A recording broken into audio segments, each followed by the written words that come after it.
C'est quelque chose d'exceptionnel, effectivement, ce qu'on vit ici à Technofutur. Et je crois que ça illustre un peu une volonté, si je l'ai bien compris, des ministres au niveau du fédéral, de la communauté française, de la région wallonne et de la région bruxelloise. C'est qu'on a déjà ici, en taille réelle, depuis quelques années, eh bien, ce partenariat tout à fait exceptionnel entre l'emploi, la formation et l'enseignement. Pour preuve, le conseil d'administration rassemble les partenaires sociaux, Agoria, Fédération d'industrie, la FGTB, la CSC, les organisations syndicales, le Forum depuis des années, depuis 1995 pour tout dire, mais depuis 2010, le monde de l'enseignement fait partie également de Technofutur Industrie. Dans ces deux composantes, aussi bien l'enseignement obligatoire, confessionnel, non confessionnel, que les universités, puisque l'UCL et l'Université de Mons font partie du conseil d'administration. Donc, emploi, formation, enseignement, c'est une réalité de décloisonnement et de partenariat actif ici au niveau de Technofutur Industrie.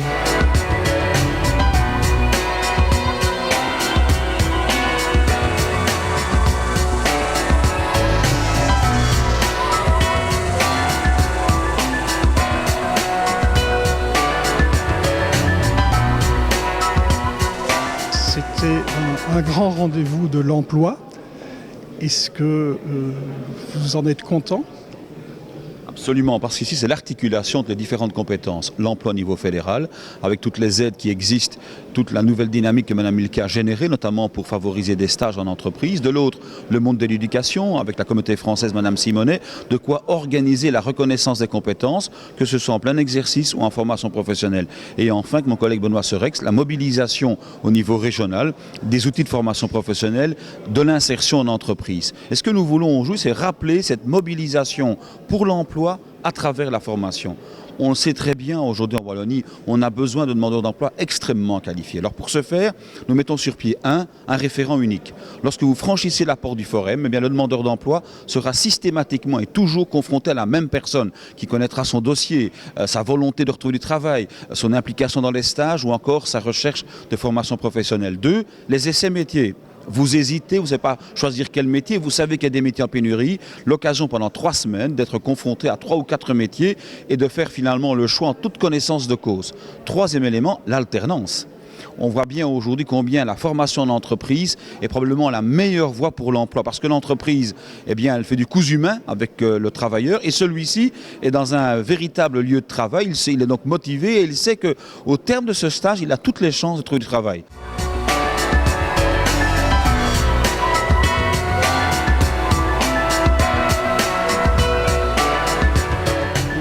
Quelle conclusion pour cette matinée ? Je trouve qu'on a voulu montrer que l'urgence vraiment du déploiement économique, de la compétitivité, des politiques de l'emploi, tout ça convergent, c'est une seule chose, investir dans l'intelligence et dans la formation des jeunes et des travailleurs de manière globale. C'est comme ça qu'on met les personnes à l'emploi, c'est comme ça que les entreprises sont vraiment compétitives. Ce n'est pas qu'une question de maîtrise salariale, c'est surtout une question de productivité, d'intelligence et de formation. Et donc tout ça, c'est l'investissement dans la formation professionnelle, initiale et continuée. Et donc on doit mettre des montants vraiment importants, on doit doubler l'offre de formation et on doit le faire tous ensemble. C'est pour ça qu'au niveau fédéral, moi j'ai mis des montants pour 36 millions pour justement aider les entreprises et les inciter à accueillir des stagiaires, faire des formations à l'égard des jeunes de l'enseignement technique et professionnel et des jeunes demandeurs d'emploi. On prend différentes mesures au niveau de la communauté française avec Marie-Dominique Simonet, au niveau de la région avec André-Antoine et également avec Benoît Serex. Et c'est de dire une seule chose, sans impact pour la formation, on ne déploiera pas notre économie et on ne mettra pas les gens à l'emploi. Et on ne le réussira qu'en faisant travailler d'un côté le fédéral, les régions, les communautés, et de l'autre côté les partenaires sociaux. Et c'est aussi l'affaire des entreprises. Et si les entreprises n'investissent pas plus en formation, on va rater ce défi-là. Donc c'est un grand défi pour tout le monde. Ça demande d'être fédéré, d'être proactif, de mettre des montants, de mettre des nouvelles propositions comme on vient de les proposer et d'avoir des objectifs très ambitieux au service des jeunes.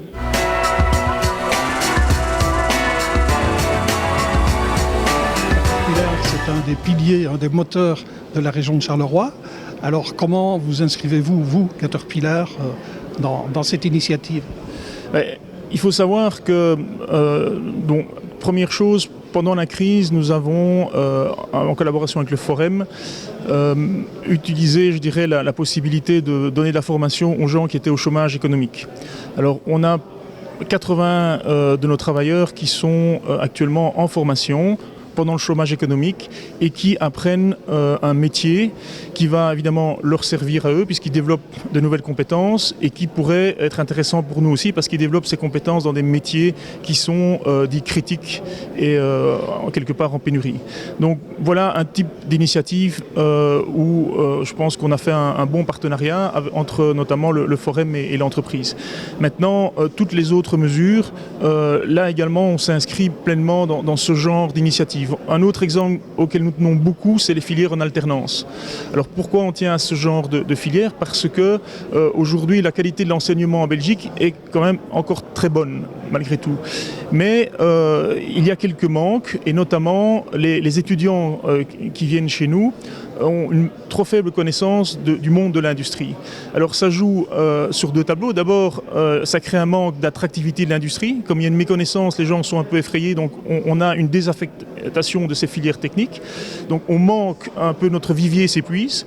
Et deuxièmement, les gens qui viennent chez nous ne sont pas suffisamment préparés au monde de l'industrie. Donc nous sommes très très intéressés par les filières en alternance et nous sommes évidemment tout à fait prêts à nous engager à prendre régulièrement des stagiaires chez nous, année après année.